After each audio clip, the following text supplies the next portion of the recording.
বিনয় এবং নম্রতা হইত, বিনয় এবং নম্র হইতে হবে, তার আচরণটা বিনয় এবং নম্র হইতে হবে। বিনয় এবং নম্র অহংকারী যদি থাকে না, তাহলে আর আল্লাহ পাক রব্বুল আলামিনের ফরজ হুকুমগুলো আদায় করে নেয়। তাহলে আল্লাহ পাক রব্বুল আলামিন বলেন, এই উত্তম চরিত্রের অধিকারীরা, অন্য যে ব্যক্তি উত্তম চরিত্রের অধিকারী নাই, ওই ব্যক্তি যত নফল নামাজ পড়বে, নফল রোজা রাখবে, ওই সব কিছু সব আল্লাহ পাক রব্বুল আলামিন তাকে দান করে দিয়ে দিবেন। কারণ যে মানুষের মধ্যে অহংকারী এবং বড়ত্বগিরি থাকবে, সে উত্তম চরিত্রের অধিকারী হইতে পারবে না।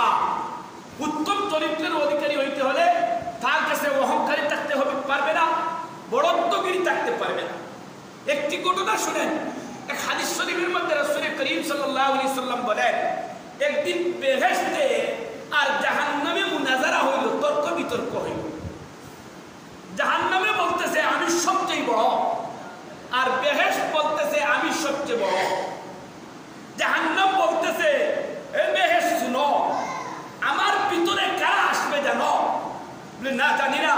বলে আমার ভিতরে আসবে দুনিয়ার যত গডফাদার আসলা, সমস্ত গডফাদার ইয়া ডুববা।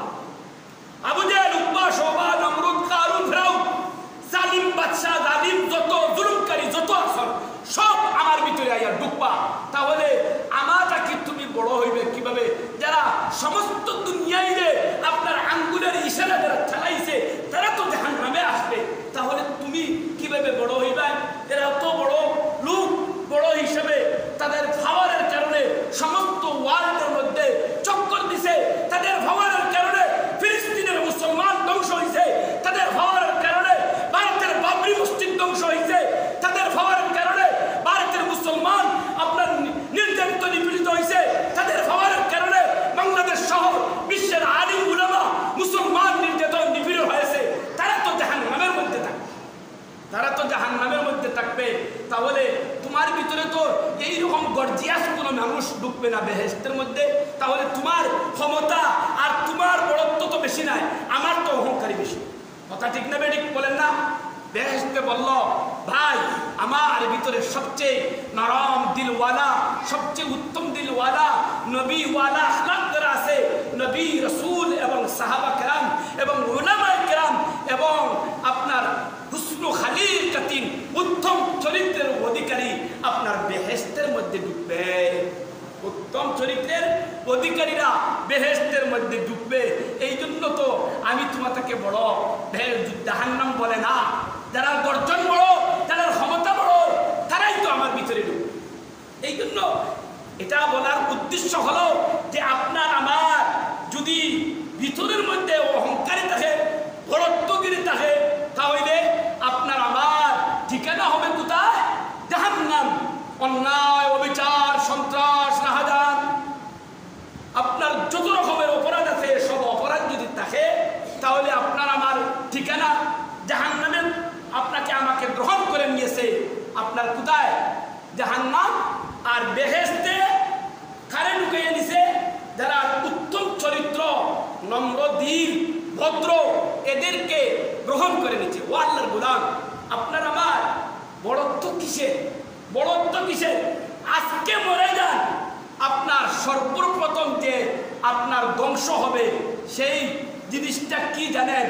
আপনি আজকে মরার পরে, মরার সাথে সাথে যে মানুষ আপনার দেশের প্রধানমন্ত্রী হয়, বিশ্বের গভর্নর হয়, এমপি হয়, মন্ত্রী হয়, আলিম হয়, উলামা হয়, আপনি মেম্বার হয়, চেয়ারম্যান হয়, অমুক মেম্বার সাহেব, অমুক আলী এমপি সাহেব, আপনি মরার সাথে সাথে আপনার নামটাই প্রথমে মুছে দেওয়া হয় না।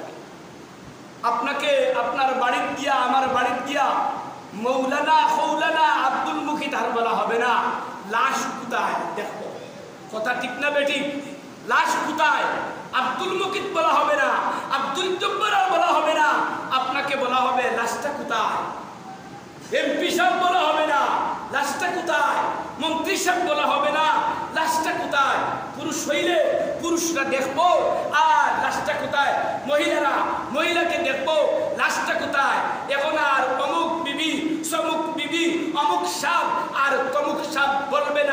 আপনার লাশটা কোথায়? আপনি যখন মৃত্যুবরণ করবেন, রূহটা চলে যাবে, তখন আর আপনাকে অমুক সাপ বলা হবে না, অমুক সাপের দিন শেষ, লাশ সাপের জিন্দেগি শুরু হয়ে গেছে। এখন আপনার আমাকে যখন কবরে রাখা হয়ে যাবে, তখন আপনার আমার কোনো ক্ষমতা, কোনো কিছুই যাবে না, সব কিছু রেখে দিতে হবে, সব কিছু আপনার রেখে চলে যাবেন।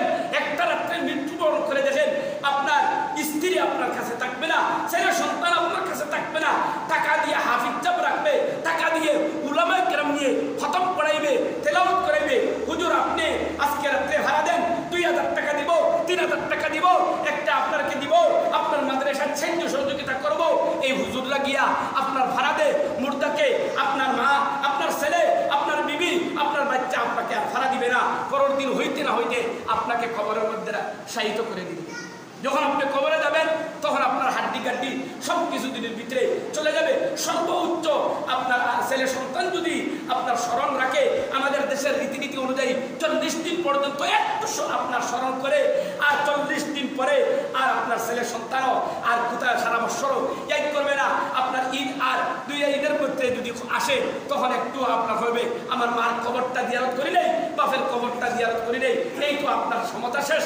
আল্লাহ পাক রব্বুল আলামিন বলেন, ও আল্লাহর গোলাম, তুমি যদি ইবাদত করে দিতে পারো, দিনের কাজ করে দিতে পারো, হুসনে উত্তম চরিত্রের অধিকারী হয়ে দিতে পারো, তাহলে তোমার কবরে রাখে যাওয়ার পরে আপনার এই যে নেক আমল করে গেছো, এই নেক আমলটা আমি আল্লাহ পাক রব্বুল আলামিন তোমার কবরের মধ্যে জারি থাকবো, আর কিয়ামত পর্যন্ত তুমি আরামের সাথে কবরের মধ্যে